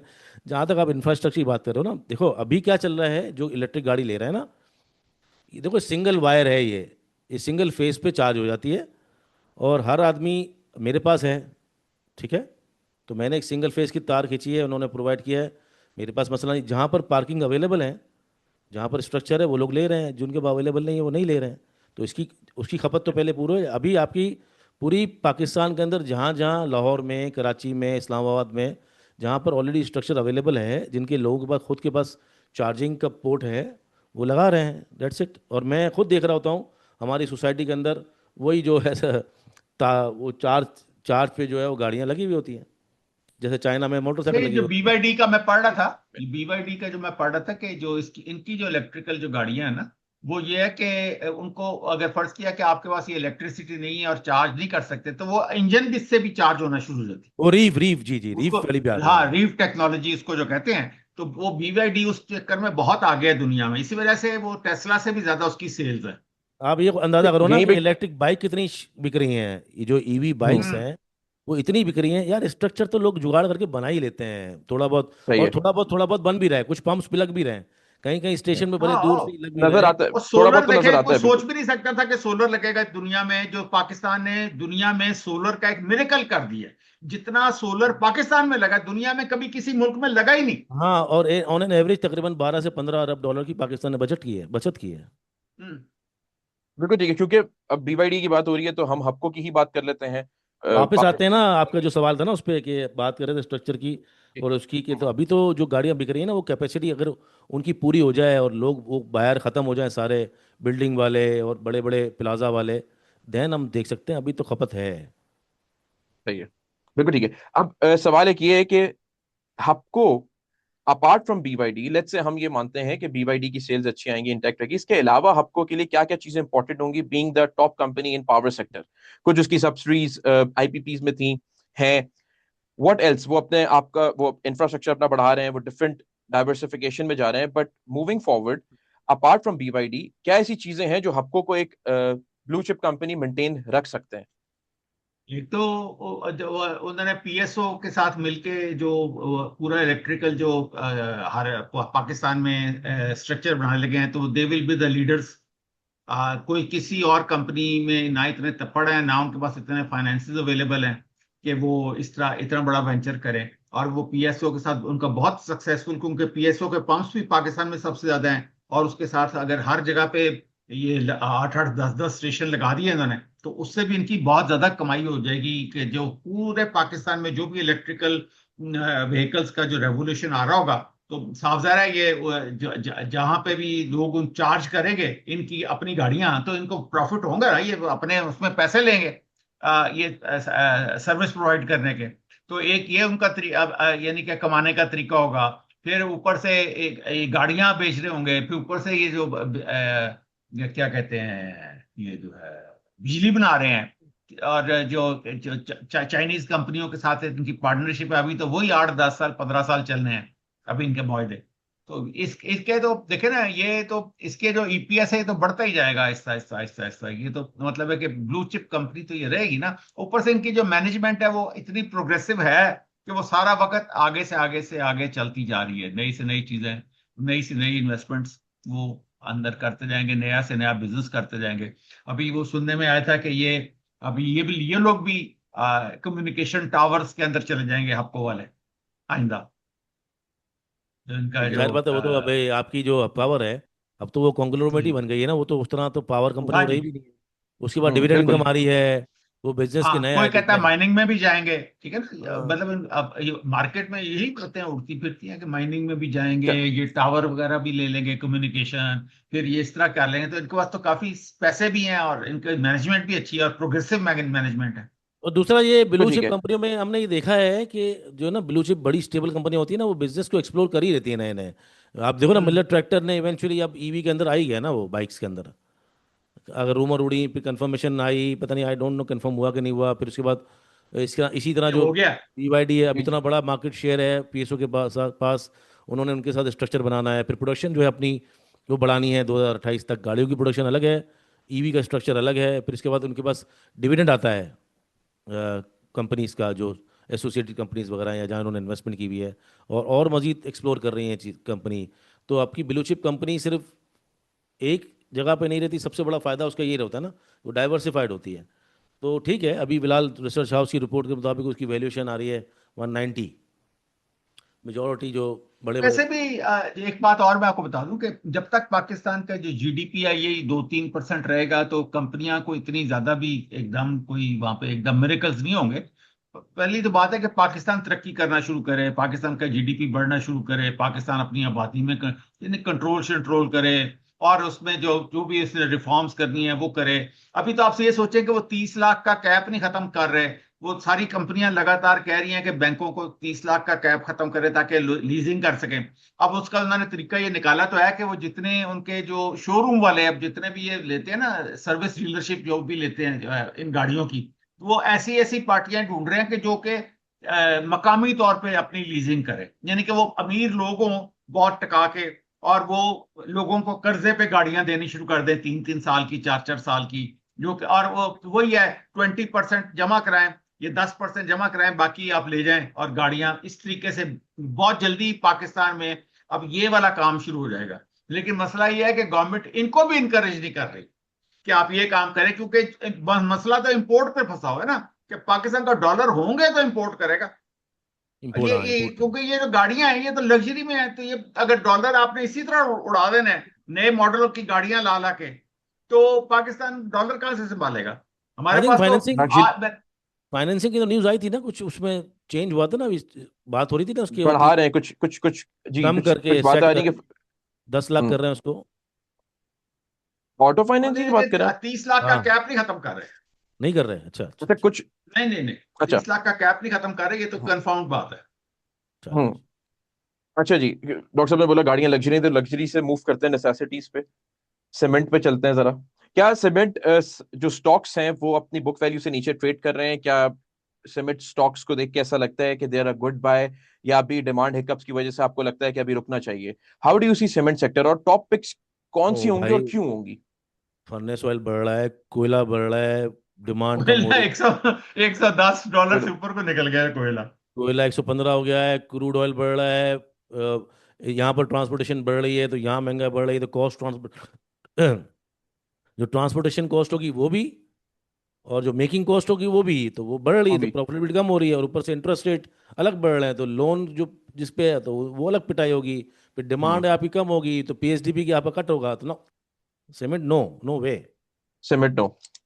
तो अभी अगर किसी ने सीमेंट में पोजीशन रखी हुई हो, उसके लिए क्या स्ट्रैटेजी होनी चाहिए? कैश रिच कंपनी के अंदर आप जा सकते हैं, लकी है, चिराट है, या DG खान है, इक्का दुक्का कोहाट है, 3-4 है, लेकिन वो जब तक ये मामला हल नहीं होता, ये तो बहुत गले पड़ जाएंगी जी। Is it an exit call कि सीमेंट से निकल जाना चाहिए, इसके सीमेंट के अलावा अंदर अगर कंपनीज भी? सीमेंट के अंदर जिनके पास रखा हुआ तो ठीक है, लेकिन नई बाइंग कॉल तो नहीं हो सकती है ना सीमेंट के अंदर, कैसे हो नहीं सकती बाई है? इसलिए वो कॉल। तो पहले जमीन पे ही लगा हुआ है, वो हिल ही नहीं रहा सीमेंट। आप बेचे नहीं, नुकसान नहीं करो, पुराना पड़ा हुआ था, लेकिन नया बाइंग कैसे करेंगे जब तक वो कंफर्मेशन। आप देखो, काफ़ी चीज़ें कंफर्मेशन के बाद होंगी। देखो, अभी कोई ऐसा नहीं होगा कि पीस डील वहाँ हुई है तो आपका कोई सीधा इंडेक्स 3 लाख पे खुलना है, ऐसा तो नहीं हो सकता ना। तो ज़्यादा से ज़्यादा 5-7%, 10% महंगी मिल जाएगी कोई चीज़, कन्फर्मेशन के बाद ही लोग पैसा डालेंगे। अब वो मामला ड्रैग हो गया है। हनी हनीमून पीरियड जो था ना वो ख़त्म हुआ, महीने 1.5 महीने का, अब मामला ड्रैग हो गया है। अब लोग, बहुत बड़ी लिक्विडिटी जो है ना वो रुकी रहेगी जब तक पीस डील कन्फर्मेशन नहीं है फिलहाल तब सीमेंट और स्टील तो वो कोई ना हमारी सीमेंट और तो कम से कम पिक के अंदर नहीं आता। नहीं नहीं ना। डॉक्टर साहब, स्टील से याद है, आपने INL कुछ 2 हफ्ते पहले बताया था, लोगों ने दंगल के नीचे कमेंट भी किया था कि आपने बताया लेकिन वो चला नहीं, तो अब क्या करें जिन्होंने बाय कर लिया, उनके लिए क्या स्ट्रेटेजी है? वो कह रहे हैं हमने ले लिया, मैजिक मैंने लाइन कब जो कहा था क्रॉस कि हुई बाय थी, करो? मैंने कब कहा था कि बाय करो? मैं कहता कि मैजिक ये लाइन से तेज ऊपर। घोड़ा है। जी जी, उसमें वो नहीं तो मैजिक लाइन से मैजिक ऊपर लाइन से था ना। ऊपर तो गया नहीं था। नहीं ना, मैजिक लाइन के ऊपर कब गया है INIL? अभी अगर किसी ने बाय कर लिया हो, लेट्स से वो मैजिक लाइन के करीब करीब भी था, तो क्या किया जाए? नहीं नहीं, वो नहीं गलत करें? किया उन्होंने, उसको उसमें से निकल जाए। सही है। वो बिल्कुल ठीक है। भाई रेस का घोड़ा तो है, लेकिन वो जो रेस कोर्स है उसी में आग लगी हुई हाँ है अभी, तो उसमें उसमें आग बारिश सब हो रहा है तो वो भाग नहीं पाएगा, हाँ। वो स्टेबल से भी नहीं निकलेगा। मैंने अच्छा। तो पहली बात है अ, बाय कॉल दी नहीं थी, लेकिन जिसने बाय किया भाई वो निकल जाए, वो मेरे सहारे पे ना रहे। नहीं, जागते निकलना भी रहना, होता है साढ़े से ना ना, रहना। मार्केट्सों बिल्कुल ठीक मार्केटों है। से भी निकलना भी तो होता है ना यार। अच्छा, डॉक्टर साहब, आप टावर बिजनेस की बात कर रहे थे, तो जब आप हबको की बात कर रहे थे तो एंग्रो होल्डिंग मेरे जेहन में आया था। एंग्रो होल्डिंग को किस तरह देखते हैं? उसके बिजनेस, उसके कैश फ्लोज की बात करें, इंफ्रास्ट्रक्चर की बात करें, वो तो थोड़ा बहुत चेंज हो रहा है, लेकिन प्राइस पे बड़ा ड्रॉप आया है। इस वक्त क्या अट्रैक्टिव लग रहा है आपको एंग्रो होल्डिंग? अभी डिविडेंड तो नहीं दे रहा वो, लेकिन अभी तो एंग्रो वो होल्डिंग और का। कई साल नहीं देगा। अभी अभी तो वो जी जी। डिविडेंड नहीं देगा, और अभी तो वो अपना बिजनेस सेट करेगा वहां पे, जो रीऑर्गेनाइजेशन हो रही है कंपनी की, और जो चीजें उसने बेचनी बेचनी है उनको बेचेगा। और अभी इसका एंग्रो एच का तो मैं इतना नहीं हूँ। हाँ, ईफर्ट का है। वो आइंदा जिस तरह ईफर्ट और FFC ये आइंदा बेहतरीन परफॉर्म करेंगी पाकिस्तान में। अगर ये पाकिस्तान में बैंकों के अलावा अगर कुछ चलना है तो वो फर्टिलाइजर में चलना है। That's all. तो ठीक है सुहेल भाई, यही सवाल मैं आपके पास जरा लेकर आता हूँ। जब हम ब्लू चिप कंपनीज की बात करते हैं, जैसे डॉक्टर साहब ने बोला ईफर्ट है, या चले एंग्रो होल्डिंग है, FFC है, हमने सासगार, मिलेट ट्रैक्टर, हबको, सबकी बात कर ली, बैंक्स की डॉक्टर साहब बात कर रहे हैं। यू बीइंग एन एडवाइजर, अगर एक अच्छी ब्लू चिप कंपनी, मतलब अगेन ब्लू चिप अच्छी ही कंपनी होगी, उसको लेने का फॉर्मूला क्या होता है? उसके उसके लिए भी कोई उसकी अंडर वैल्यूएशन ढूंढी जाती है, कोई फेयर वैल्यू होती है कि इस प्राइस से नीचे मिले तो आपके पास एक मार्जिन ऑफ सेफ्टी है, या किसी भी प्राइस पे बस लेते रहें उसको? क्या फॉर्मूला क्या है? कोई एक यार अब ये स्टैंडर्ड जो सेट रूल क्या है? स्टैंडर्ड तो है ना कि सिक्लिकल तो नहीं ले सकते ना आप। वो तो आप सिर्फ वही चीज़ें लेंगे जो आपको पता है कि नहीं यार, साला साल उनका बिजनेस जो है वो डिमांड में रहता है, या कंपनीज जो स्टेबल हैं। अब आप चले जाओगे माड़ी पेट्रोलियम की तरफ, ठीक है, उस अपने सेक्टर का बेहतरीन है। फिर आप रिफाइनरी पे भी नहीं जाओगे, रिफाइनरी के अंदर भी सोचोगे यार इनकी फ्लक्चुएशन होती रहती है अर्निंग्स के अंदर। फौजी फर्टिलाइजर में जाओगे, एंग्रो होल्डिंग्स जो है वो बायबैक कर रहा है 4.5 करोड़ शेयर। वो बहुत बड़ी एक इधर है ये ना। सवाल था, बायबैक उन्होंने स्टार्ट नहीं किया, उन्होंने अनाउंस किया था, वो बायबैक की 7 जो मई डेट की थी से नहीं, पहले भी। स्टार्ट आई थिंक हो गया है ना। मेरे ख्याल से डेट में भूल रहा हूँ, मई की कोई डेट थी वो। जी, मई में ही थी, मई में ही थी। मुझे और बात कर। पहले भी हुआ था कि थोड़ा लेट हुआ था, तो कोई प्रॉब्लम तो नहीं है एंग्रो होल्डिंग में? जैसे आप बात कर रहे हैं, बायबैक भी कर रहे हैं, EPS बेहतर हो जाएगा। भाई बायबैक क्यों? करेंगे तो शेयर खत्म हो जाएगा ना वो 4.5 करोड़, फिर उसके बाद तो बिल्कुल। फिर वो शेयर की जो इनकम, वो अर्निंग है वो तो बढ़ जाएगी। तो वो तो आज अगर अर्निंग जो 8 रुपये आई है, तो बाद में आपको टोटल नंबर ऑफ शेयर है उससे निकाल लें 4.5 करोड़, तो हम्म 8 रुपये क्वार्टर अर्निंग है, तो 12-13 पे चली जाएगी, या शायद 10 पे चली जाएगी। लेकिन बहरहाल, या एक जो है मुझे तो अटक ग्रुप, जो अटक, ये जो फैरो साहब हैं, क्या क्या नाम है उसका सोहेल भाई? फरोन, क्या फिरौन नाम है या फैरो है? अल्लाह अकबर, फिरौन तो पता नहीं है मुझे। अटक ऑयल कंपनी ना, जिसमें पॉल वॉल सब आता है, अटक रिफाइनरी, हाँ, अटक जो अटक ग्रुप है, वो जो अटक भी रिफाइनरी। उसका लबनानी है या मिस्री है, जो भी बंदा है, वो हाँ। एक वो है और एक एंग्रो है। इनके बारे में मैं तो हमेशा वरीड ही रहता हूँ। मुझे तो लगता है कि ये इनके जो लक्षण है ना, ये कुछ निकलने के चक्कर में ही रहते हैं कि किसी तरह अपना पाकिस्तान, हिसाब हाँ, किताब करे बोला मौका मिले और और निकले। पाकिस्तान से जाएं। मैं तो ये सारा वक्त जो जो इनकी चाल है ना, मैं लगातार यही देखता रहता हूँ। ये बायबैक भी इसी चक्कर में कर रहा है कि पब्लिक से जो है ना शेयर खींचे, ताकि जो भी अपना सौदा सूदा करना है किसी से करके तो मैं निकलूं। अटक ग्रुप का तो काफी खबरें हैं, एंग्रो ग्रुप का तो नहीं आ रहा, अटक ग्रुप का तो काफी खबरें हैं कि अटक सीमेंट भी लेकिन वो बेच रहे जितना हैं। डिसइंटरेस्टेड है, एंग्रो वाला जितना डिसइंटरेस्टेड है, और जाकर दुबई जाके बैठ गया है। वो सबमरीन वाले चक्कर में जब से उसका वो बेटा शेटा गया है, मैंने तो मुझे तो इसमें कोई किसी किस्म की जान ही नजर नहीं आती है एंग्रो में। नहीं, जिस तरह उन्होंने किया था ना, दाऊद पार्टनर्स और दाऊद एंग्रो, दाऊद हाँ हरकुलिस हाँ, खत्म वो करके अल्लाह ही टेक जानता है एक्विटी, क्या कुछ किया उन्होंने। हाँ, वो टैक्स बचाने के लिए दाऊद काफी किया। दाऊद लॉरेंसपुर जो है, इनको इतना तंग किया है कि वो ये भाग ही गया, वो पाकिस्तान में ना बिजनेस ही नहीं करना चाहता, सीधी बात। अब वो जो भी हो, लेकिन एक फिलहाल से तो मुझे लग रहा, मुझे आपने जो सवाल किया था एक ना मुफीज, उसमें जो है ना, जो स्टेबल कंपनी की हम बात करेंगे तो उसमें बहुत सारी चीज़ें देखते हैं कि ट्रैक रिकॉर्ड क्या है उनका, जो आने वाले सालों में अगर ज़रा 19-20 होता है तो फ़र्क नहीं पड़ेगा। अब आप ब्लू चिप कंपनी के अंदर हर तमाम वक्ती जो सिक्लिकल चीज़ें होती हैं उनको भी नहीं काउंट कर सकते कि यार नहीं यार, ये जो इस वक्त तो जो प्रायोरिटी बेस है वो फौजी फर्टिलाइज़र हो जाएगा, फिर उसके बाद मैंने कहा जैसे माड़ी हो जाएगा, फिर ऑयल मार्केटिंग के अंदर आते हैं ईफर्ट तो भी सुई, अच्छी है। सुई नॉर्दर्न हो जाएगा।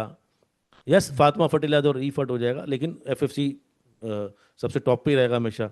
तो सेक्टर वाइज कुछ सेक्टर के अंदर स्टॉक्स निकलेंगे, कुछ के अंदर नहीं निकलेंगे। इवन हम केमिकल से भी डरोगे आप, आप उससे भी डरोगे, बहुत। आप हर हर उस चीज़ से डरोगे जो जिसके पीछे कोई ना कोई इकोनॉमिक रीज़न हो या वक्ती रीज़न हो। और जो पूरा साल बैंक से नहीं डरोगे आप, मिज़ान बैंक, फैसल बैंक या नॉन शरिया में जो लोग करते हैं, तो बैंकिंग सेक्टर, फार्मा से नहीं डरोगे आप, ग्रोथ नहीं रुकनी, उसकी डिमांड नहीं रुकनी। तो चार पांच मतलब लिमिटेड ऑप्शन हो जाते हैं आपके पास, बाकी ऑप्शंस खत्म हो जाते हैं।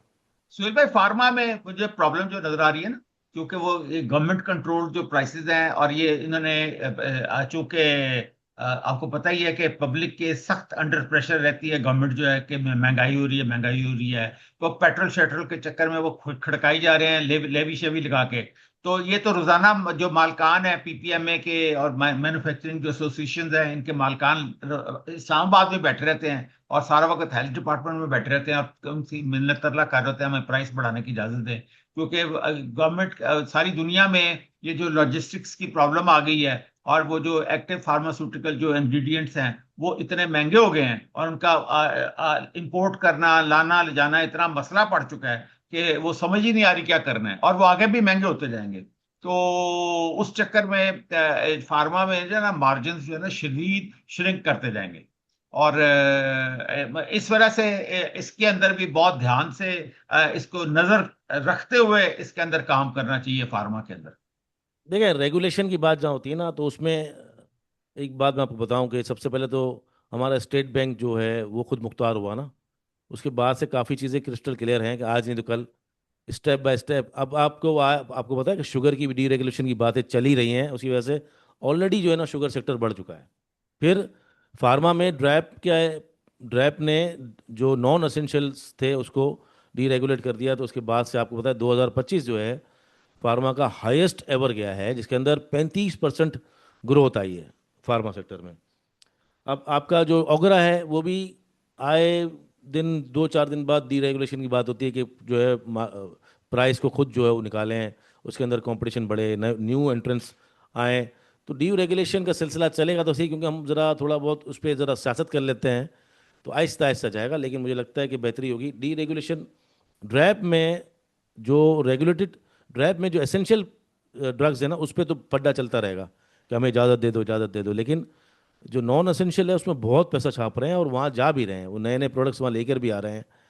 इवेंचुअली हो जाएगा वक्ती तौर पे, क्योंकि वॉर हो गई है, इंटरेस्ट रेट बढ़ गए हैं, आपका ट्रांसपोर्ट बढ़ गया है, पेट्रोल बढ़ गया है। लेकिन मुझे लगता है इवेंचुअली 1-2 साल के अंदर ये ड्रैप के इख्तियारात कम हो जाएंगे, ओगरा के इख्तियारात कम हो जाएंगे, क्योंकि जिस तरह पास ऑन हो रहा है ना, चीज़ें चीज़ें पास ऑन हो रही हैं।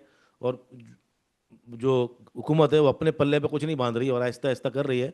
मुझे लगता है इवेंचुअली फार्मा का फ्यूचर ब्राइट है, कोई मसला नहीं है। इसीलिए देखो ना, आप देखो कि 2-3 कंपनीज ने अपना बिजनेस चेंज करके फार्मा भी चले गई। अभी एसजी पावर वाले ने उस पर चला गई, लिविन फार्मा भी उसमें आ गया है।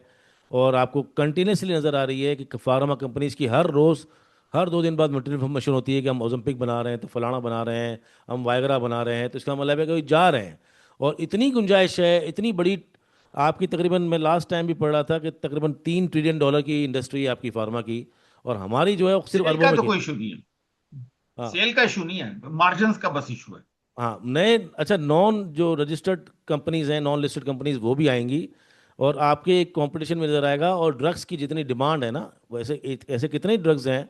अभी तो कॉस्मेटिक साइड भी हमारी बहुत हल्की है, सिर्फ ये तो एसेंशियल हाँ, नॉन लेकिन एसेंशियल। आप एक और बात आप देखें कि जो पाकिस्तान में ये जो पहली 4-5 कंपनियां जो हैं फार्मा एबट में हाइनोन, सेल्स की, जी जी, नहीं नहीं नहीं नहीं नहीं नहीं नहीं, वो तो रजिस्टर्ड ही नहीं है, वो तो अच्छा पाकिस्तान अच्छा, स्टॉक एक्सचेंज शेयर में की है ही बात कर नहीं। रहे हैं, जी जी जी। हाँ वो ये जिस तरह सामी है, जिस तरह गेट्स है, जिस जय तरह गेट्स, हाँ। हिल्टन है। जी जी, हिल्टन। हाँ ये तो है ही नहीं, जो जो जो असल बड़ी कंपनी है, जो जायंट्स हैं, और वो लिस्ट होना ही नहीं चाहते। इतना प्रॉफिट है उनका, वो भाई इतना कमा रहे हैं कैश वो रिच, खरब, यार वो खरबा खरब कमाते हैं। हमारे पास से भी तो एक चली गई थी यार, एक फार्मा वाली चली गई थी ना, उसने डीलिस्ट कराया था अपना, वो वाइट पाकिस्तान थी, पता नहीं वाइट थी, वो भी चली गई थी, तो नहीं तो वो तो। बहुत सारी कंपनियों ने डीलिस्ट कराया, ऑर्गेनॉन ने कराया, वाइथ ने कराया, बूट्स ने कराया, बहुत सारी कंपनी, फाइजर ने कराया। और इस वक्त जो मुझे लगता है कि फार्मा में जो जो अभी प्राइस अर्निंग मल्टीपल चल रहा है, उस हिसाब से तो आपका जो टॉप 3 कंपनीज 4 कंपनीज उसमें हाइनून, एबट, हेलियोन और ग्लेक्सो, ये टॉप 4 में बस बहुत पैसा ये छाप रही हमारी हैं। कंपनियां बहुत थोड़ी सी हैं, तीन चार तो ये हैं डबल बेचारी, डबल हो जाएंगे, ये डबल मस्कीन। हो जाएंगे। हाँ। डॉक्टर साहब, आपने अभी शो के बीच में एक बात की तो मुझे एक सवाल याद आ गया। आपने कहा कि वो एंग्रो की आपने बात की, बड़े ग्रुप की। तो मेरे ज़हन में एक सवाल है कि अगर बड़ी कंपनीज फॉर एग्जांपल आप कह रहे हैं उतनी एफिशिएंटली शायद काम ना कर रही हो, तो कुछ बड़ी कंपनीज अपने आईपीओस भी लेकर आ रही हैं, जैसे सर्विस लेकर आ रही है, सर्विस लॉन्ग मार्च। तो एज एन इन्वेस्टर, क्या आप ये आईपीओ भरेंगे? क्या लोगों को भरना चाहिए? और अगर भरेंगे तो क्यों भरेंगे? एक एक बड़ा ग्रुप चाइना की पार्टनरशिप के साथ एक नए वेंचर में आ रहा है, despite and having said that कि हमारे अभी एक मार्केट पे थोड़ा सा प्रेशर है, बट मार्केट पार्टिसिपेशन भी बढ़ रही है, आईपीओस भी आ रहे हैं। क्या आप भरेंगे इस आईपीओ को और लोगों को भरना चाहिए क्या? यार टू बी ऑनेस्ट, मैंने तो कभी जिंदगी में कभी आईपीओ नहीं भरा, मुझे तो पता नहीं कैसे भरा। ये सुहेल भाई बता सकते हैं। यार ये इतना कॉमन सेंस वाली बात है कि आईपीओ का मतलब कंपनी लिस्ट होने आ रही है ना। अगर आईपीओ ना होते तो स्टॉक एक्सचेंज होती ही नहीं आपकी। मतलब हम्म। ये तो कोई बात ही नहीं है कि आईपीओ बनना, आईपीओ तो सारे ही बनने चाहिए। आप हिस्टोरिकल डेटा लोगे तो सारी कंपनी लिस्ट होकर आई है। अब रिसेंट हम्म। 5 साल का डेटा निकालोगे और फर्ज कर लो कि आपने 5 साल के अंदर सारे आईपीओ भरे हों और कोई भी ना बेचा हो, हम्म। तब भी आप प्रॉफिट में हैं आज। बिल्कुल। आपका बस जरिया है, सिमेट्री, बीएफ बायो। अब आप बोलोगे नहीं यार मुझे तो गनी डेयरीज में लॉस हो गया, तो यार ये तो अब कारोबार है, उसके अंदर अगर 10 कंपनीज आपने भरी हैं तो 2 लॉस में भी जा सकती हैं, तो अब बाकी 8 का जो प्रॉफिट गनी है। में तो वो जी, गनी में तो वो केमिकल वाले में भी लॉस हो गया, वो जो GWCL क्या है, उसमें भी लोगों को लॉस हो गया। नहीं वो तो वो आईपीओ नहीं आया था, वो उसके अंदर जो है ना उन्होंने इस कान से यूं पकड़ के, फिर यूं पकड़ के, फिर दोबारा यूं पकड़ के जो है ना वो वो आईपीओ नहीं, वो आईपीओ नहीं था, वो दूसरी चीज़ें थी। वो होता है मतलब उसके अंदर उन्होंने पहले मर्ज किया, फिर डी मर्ज किया, फिर मर्ज किया, फिर एक कंपनी से 2 निकाल दी, फिर 2 को आपस में एक कर दिया, फिर 3 कर दी, फिर 3 से 1 कर दिया, फिर 3 से 4 कर दी। वो पब्लिक को इतना घुमाया कि उन्होंने अपनी 4-5 कंपनियां खड़ी कर दी यहाँ पे। गनी केमिकल वर्ल्ड भी है, गनी ग्रुप भी है, गनी गनी केमिकल और इंटरनेशनल भी है। लोग कहते हैं कि हम अपने शेयर की भूल ही गए हैं कि किस कंपनी में कितने शेयर थे। वो वो पूछ रहा था भाई हमारे पास तो ये वाला या सर्विस टेक्सटाइल था, तो वो सर्विस फैब्रिक था, तो सर्विस फैब्रिक से फिर दूसरा हुआ, तो पर ये क्या हो गया था। अब हमारा इवेंचुअली मैंने लिया था सर्विस फैब्रिक, निकला हो गनी केमिकल वर्ल्ड, पहले ये था। एक चीज मैं ऑडियंस को बता दूं, जैसे सोहेल भाई ने बोला कि आईपीओ भरना चाहिए, आईपीओ किस तरह भरते हैं और उसका प्रोसेस क्या होता है उसकी आपको यहाँ पे हमारी डिस्क्रिप्शन में लिंक मिल जाएगा, तो आप आईपीओ को समझ भी सकते हैं कि कंपनी किस तरह लिस्ट होती है, इनिशियल पब्लिक ऑफरिंग का कॉन्सेप्ट क्या होता है, बुक बिल्डिंग क्या होती है, एंड देन आप उसको भरते किस तरह हैं। हमने पूरी इस पे एक वीडियो बनाई हुई है, तो आप उसको आराम से देख सकते हैं। मैंने अच्छा उस पे बात। मैंने इस आईपीओ पे रील भी बनाई है पर्सनल प्लेटफॉर्म पे भी, और मैंने और मोइज ने पूरा वीडियो बनाया है। आईपीओ का बिल्कुल, मतलब वो हम सीधा अटैच कर समझ, देंगे। हाँ सीधा सीधा मतलब है भाई, कंपनी स्टॉक एक्सचेंज में आएगी जब जब आईपीओ आएगा, तो जब तक आएगी नहीं आप ट्रेड कैसे करोगे। और ओवरऑल जो पूरा एक्सपीरियंस है उसके अंदर अगर आप एग्जाम्पल्स ले लेंगे ना या एवरेज ले लेंगे, तो आईपीओ आईपीओ बनने से आपको फायदा ही होता है। अब दो फायदा चार ही आप होता है। नेगेटिव एग्जाम्पल्स ले आएंगे तो फिर तो पूरा सिस्टम जो है ये खराब हो जाएगा ना। हम्म। बिल्कुल ठीक है। बात क्योंकि शुरू हुई थी जंग से, तो जरा एक सवाल और ले लेते हैं ताकि थोड़ी सी अंडरस्टैंडिंग हमारे रिजर्व्स पे भी हो खत्म जाए। भी जंग पे ही होनी है, आगे। है कुछ नहीं गैस क्योंकि के बाद। और एग्जैक्ट मैं वही कह रहा हूँ ना, क्या यही बात हुई थी कि अभी हर चीज वही देखी जा रही है।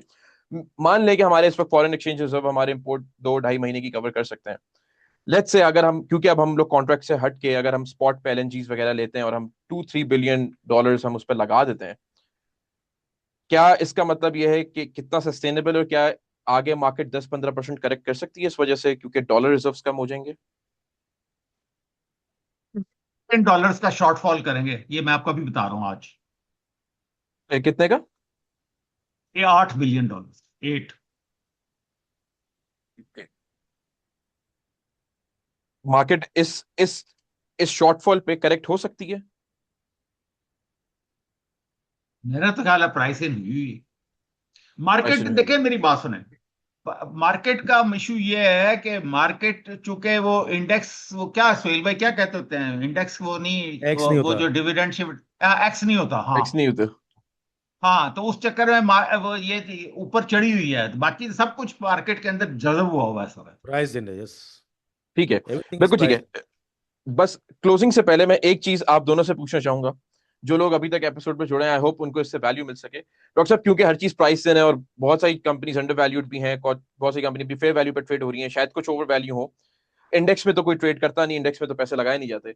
अगर आपको कोई 5 कंपनीज पिक करनी हो for the year 2026, considering budget, oil, interest rate, inflation, कौन सी वो 5 कंपनीज होंगी? 3 बैंक हैं, एक हबको है, और एक एफएफसी है।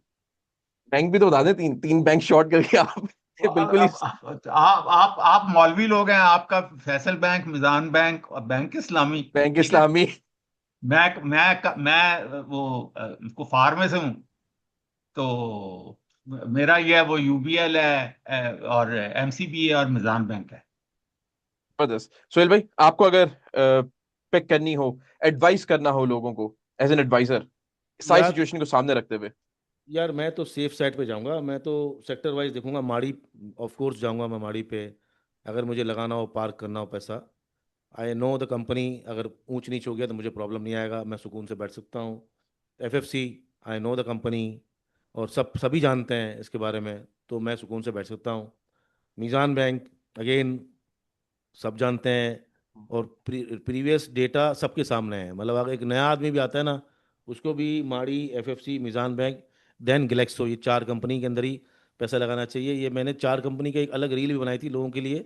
और मैं अभी, आपने जब मुझे बताया था ब्लू चिप के बारे में बताएं, तब भी मैंने आपको ये 4 5 कंपनियां फ्रेंड में बताई थी। आप एक आध और ऐड कर सकते हो, Engro holding, hub power, considering कि भाई उनको एक बायबैक कर रहा है, एक इंफ्रास्ट्रक्चर लगा रहा है।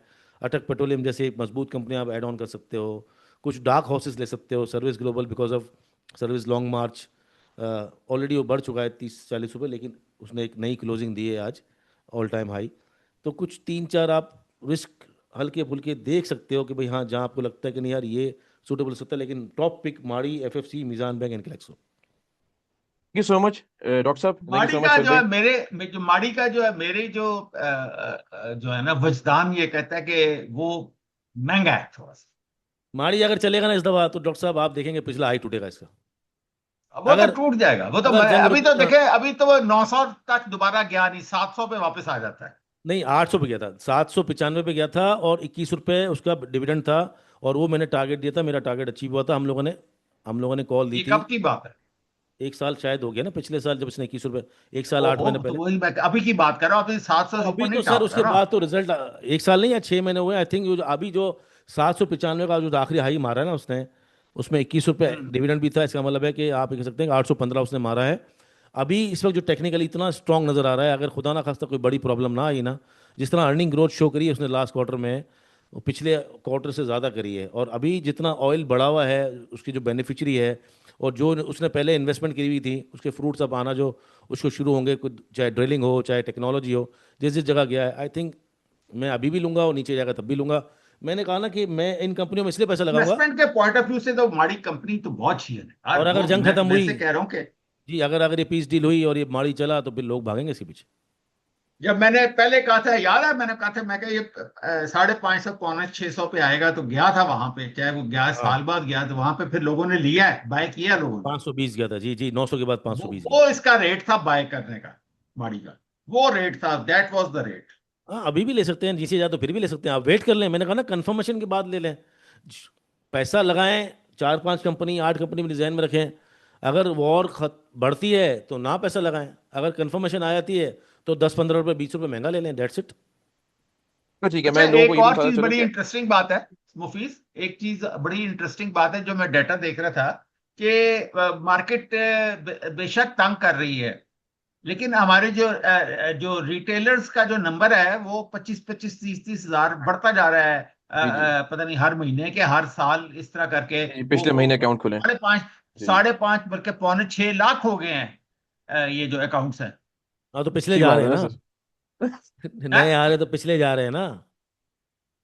मतलब एक लेकिन गेट है। बढ़ते जा रहे हैं। अरे गेट है, वो रिवॉल्विंग वाला गेट नहीं होता कि एक अंदर जा रहा है दूसरा बाहर आ रहा है, वो नहीं होता हाँ जो एक गेट गोल किस्म का हाँ घूम हाँ, रहा है। वो जो होटलों में लगा हम्म। हुआ है जो हाँ एक्लेमेटाइज करता है हाँ, तो एसी एक तो से। अंदर जा रहा है तो दूसरा बाहर आ रहा है ना, मसला है मार्केट।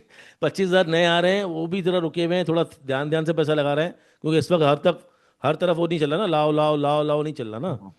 परेशानी है ना, मतलब आपका सेंटिमेंट हम्म। डिवाइड हुआ है।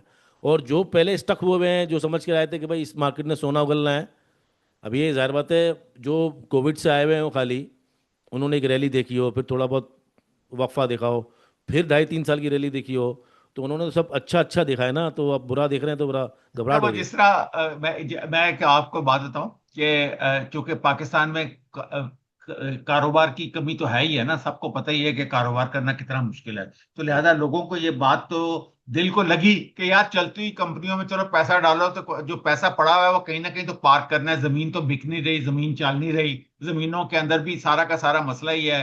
तो वो बिल्कुल जिस तरह दुबई डूब रहा है, दुबई में बम पड़ रहे हैं, लेकिन उसके बावजूद जो जो जिन जिन लोगों ने दुबई में इन्वेस्टमेंट की हुई है ना, मैं उनसे पूछता हूँ यार तुझे इन्वेस्टमेंट करनी है? तो कहते हैं नहीं, हम तो ठीक हो जाएगा, सब ठीक हो जाएगा। तो वो वहां पे इस उम्मीद में बैठे हुए हैं। तो इसी तरह ये जो पीएसएक्स है ना, इसके अंदर भी अब लोग जो चूंकि इसने एक दफा उड़ान भर ली है, एक दफा लोगों को जलवा दिखा दिया है, तो उस जलवे दिखाने की बुनियाद पे लोग एक तो बैठे भी हुए हैं और फिर नए अभी तक आ रहे हैं कि यार कोई और एवेन्यू है नहीं है। तो या वो म्यूचुअल फंड के अंदर जा रहे हैं, या वो स्टॉक मार्केट के अंदर आ रहे हैं, या वो जो दुबई से जो पैसा निकल भी रहा है ना, जो जो छोटा मोटा पैसा निकाल के वापस ला रहे हैं, तो वो भी वापस स्टॉक मार्केट में ही आएगा। क्योंकि जी। लोग जो है ना ज़हनी तौर पे कन्विंस्ड हैं कि पाकिस्तान में कोई और कारोबार नहीं चलता, स्टॉक मार्केट चल रही है। अवेयरनेस ये लोग अवेयरनेस कन्विंस्ड हैं। अवेयरनेस हाँ अवेयरनेस हाँ। हो गई। दूसरा एक सबसे बड़ी बात है कि लिक्विडेट मार्केट है ना, अगर आपको 1 करोड़ पे आपने लगाए हुए हैं और आपको आज 5 लाख रुपए सिर्फ चाहिए, तो आप 5 लाख का माल बेच के 5 लाख अपने यूटिलाइज कर लोगे। लेकिन अगर आप 10-10 करोड़ का प्लॉट लिया हुआ है तो पूरा बेचना पड़ेगा। बहुत सारी अवेयरनेस हुई है इसमें, सोशल मीडिया का बड़ा काम है। हम्म। बहुत ज़्यादा पब्लिक जो है वो आ रही है और बड़ी स्पीड से आ रही है। ये तो मेरे ख्याल से कैपेसिटी नहीं है, इसलिए जो जो इदारों की कैपेसिटी है उसमें 25,000 अकाउंट खुल रहे हैं। अदरवाइज अगर और थोड़ा अब बहुत इसके अंदर उसको बढ़ाए तो इसके पचास अंदर हजार भी खोल हमारा सकते तो हैं। फिर वही बात आती है कि जितने नए लोग आ रहे हैं, हमें तो इस चीज पे लोगों को जोर देना चाहिए कि खुदा का वास्ता है, सीखो। बगैर सीखे इस मार्केट के अंदर कैसे ये काम करेंगे? मार खा अभी ये क्या बात करी सर, ये दुनिया में उतनी बड़ी किताब उसने लिख दी, 7 habits of highly effective people. उसके अंदर सबसे पहली हैबिट है प्रोएक्टिव। और आप समझते कि पूरी दुनिया अगर सक्सेसफुल हो जाए, जब तक मार नहीं पड़ेगी, जब तक सीखेंगे नहीं, या तो भागेंगे या तो सीखेंगे। पहले मार पड़ना ज़रूरी है, ये प्री रिक्विजिट है। आपका बहुत ही कम तबका होता है जो प्रोएक्टिव होता है, वो पहले बोलता है नहीं मैं यार मार्केट में जा रहा हूँ, मैं अपना थोड़ा बहुत 2% 4% पैसा लगाऊंगा, हर चीज़ समझूंगा, नोटिफिकेशन कैसे आते हैं, कंपनी से रिजल्ट कैसे देती हैं, ट्रेडिंग होती क्या है, ये कैंडल स्टिक्स क्या होती हैं, ये रिजल्ट क्या होते हैं, देन मैं आहिस्ता आहिस्ता अपने काम को बढ़ाऊंगा। वो आपको 2 से 4% लोग मिलेंगे, बाकी सारे जंप इन करते हैं रैली के अंदर, और रैली के अंदर ही वो साफ होते हैं। फिर उसके बाद जो साफ होते हैं, या तो फिर वो सीखते हैं या फिर भागते हैं कि खुदा हाफिज, नया वेन्यू ढूंढते हैं। बहुत अच्छा वेन्यू है, मुश्किल जगह है।